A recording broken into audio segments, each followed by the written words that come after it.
Hello, welcome to British English with Maria. Today I'm going to touch on a very uncomfortable topic, I think, for many. And even when I get asked this question by certain students, I used to feel uncomfortable about it, but then I've realized there is a reason behind it, there is psychology behind it, and there is something that we can do to change the way we think about it.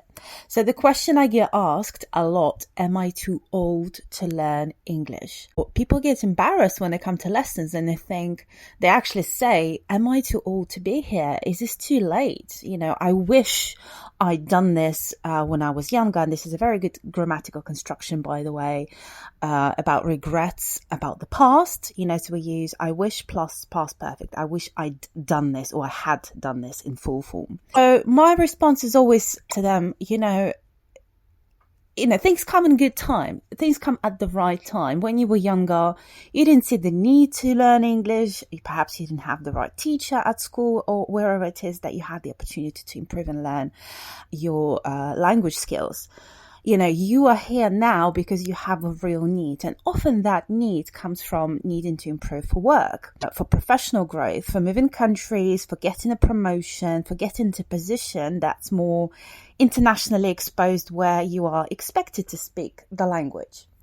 And the first thing I say is that's it. That's the time now. That's when you've come, right? So there is nothing embarrassing about that. And I think this is where the psychology kicks in, where we are embarrassed to look stupid or silly, or like we are back in kindergarten, where we might be 20, 30, 40, 50, even 60 years old. And suddenly when we speak a foreign language that we're not very good at, we sound like children who are babbling, who are struggling, who are spitting sometimes, who get stuck, and unable to express themselves. And that feeling is very, it can be very unnerving, and confidence, you just take a hit to your confidence, and it's not pleasant at all. And I think that this is what we need to address. And I always say, well, actually, it's like you're living younger self, you're being your younger self again. You're going back to childhood from that perspective, and that can be very exciting, because remember, as children, we were exploring things, we were making mistakes, we were making fools of ourselves. We completely looked stupid as kids, and we didn't care. No one judged us for it. And I think this is where a safe environment for learning English or any skill is so vital and important, that we feel comfortable to make fools of ourselves, to be silly, to be stupid, to make mistakes, to fall down again and get up again and again and again. And that's fine, So we need to allow ourselves to do that. And we need to remember, just because we feel this way in English doesn't mean we don't know lots of other things, and we are adults in those things, and that's wonderful. But just allowing yourself to embrace that feeling of, let me make mistakes 100 times over and over again, and hopefully be corrected by, a professional good teacher that's supportive, and never make me feel stupid for it, and that's where the psychology of learning a language kicks in. And I think a lot of the times people do not fully explore that. They do not address why they're feeling that way. And they tend to give up very quickly. They might talk to someone, they might, have a really bad conversation in English, or get bad feedback from someone, and that will, just undermine them and making them not want to do it again. So changing that, challenging that feeling, and just diving right into it, because in psychology, when you have a negative emotion, the worst thing you can do is run away from it. And by the way, I'm not a psychologist, I'm not professional in this, I'm just sharing my thoughts, opinions on what I've learned as a teacher and a language learner, and lifelong learner that I am over the years. We have to embrace the negative sometimes in order to process it, to deal with it, and to be able to move forward. And I just want to address the other side of it, okay? That's one part of it. The other part of it is people say, I am too old to acquire or to learn a language because my brain doesn't work the same way that it used to. My memory is not what it used to be.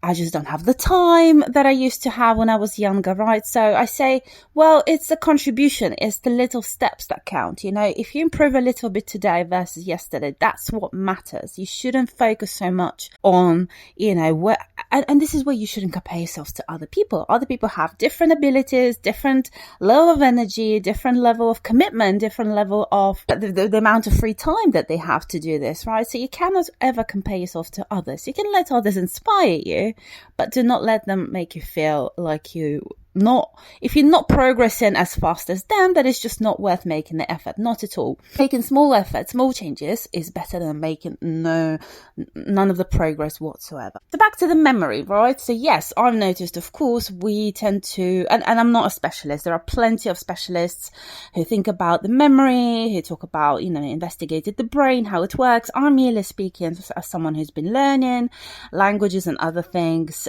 for years. I'm not fresh as days anymore, like I'm of a certain age, so I can comfortably say yes, our memory doesn't soak up like a sponge like we used to as children.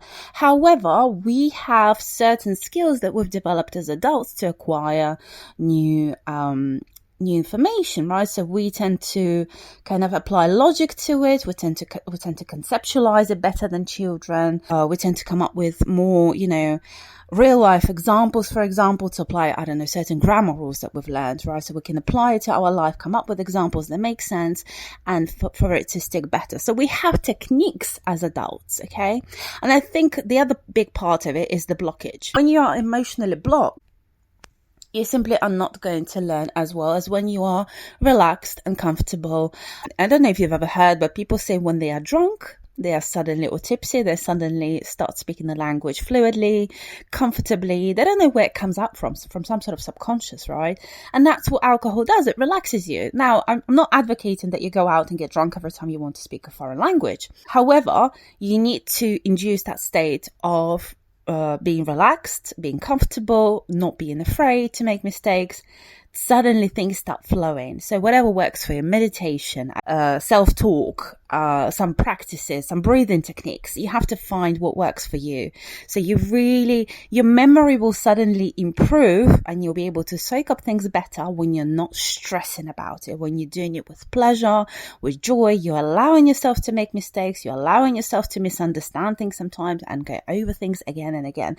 And this is where I often have issues with some students where I go, let's study this piece of grammar, and they go, I've done this before. Yes, you have done this before, but you're not using it correctly. I can hear it. You're not using it correctly in your speech. So we need to go over the basics, the understanding, and the practicing element of it.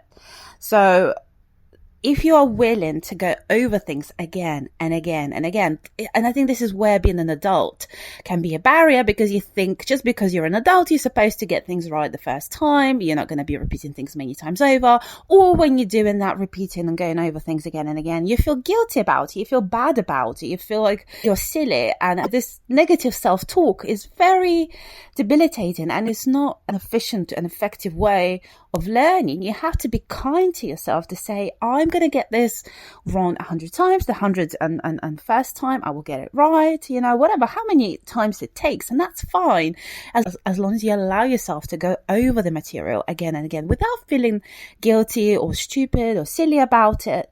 You're going to get there. And it doesn't matter how long it takes. If your goal is to improve, say, your English or whatever skill it is that you're learning, you need to allow yourself, however long it takes, try different techniques, try to attack it from different angles. That's the way forward. And again, this is where memory, for me, I'm not going to say it's an excuse. I'm just going to say it feels like an excuse. It feels like you're setting up that barrier. My memory is not what it used to be, so why bother? And you go out and try to prove yourself right. When you have a negative confirmation in your head, affirmation, you go out and you look for evidence to support that negative affirmation, right? So you go say, I can't learn something. I'm going to prove myself that I can't learn it. And then you're sitting there satisfied going, I told you so, right? To yourself, obviously, or to whoever you were trying to prove wrong, to say, I told you I can't do it, and here's the evidence that I can't do it. I don't know why there is such satisfaction in proving ourselves right, even if it's for negative affirmations, for negative thoughts.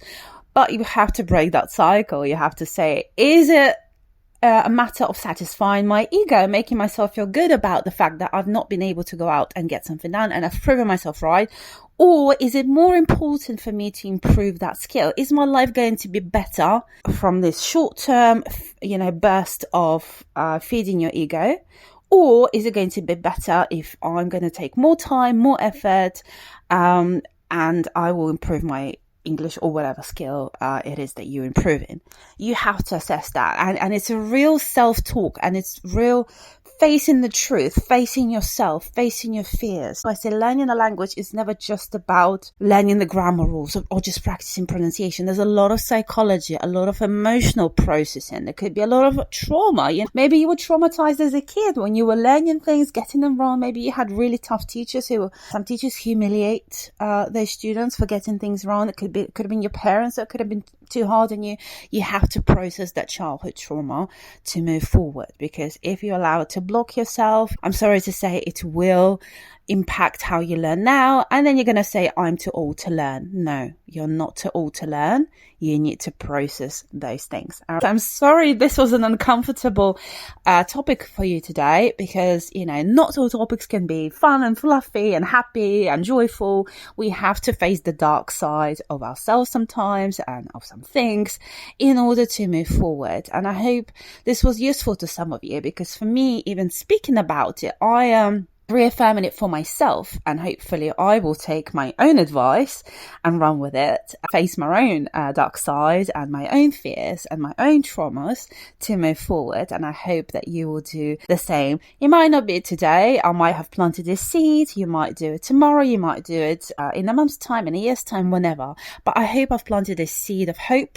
Even if I've moved something uncomfortable within you, I hope this is helpful eventually, if not now. But I think it's important to address these issues and not just make up excuses for why we cannot learn something. If we face the reality, the truth, the fundamental reasons rather than excuses, that's the only way we can go forward. Thank you so much for listening to me. It's Maria from British English with Maria. Have a fantastic day.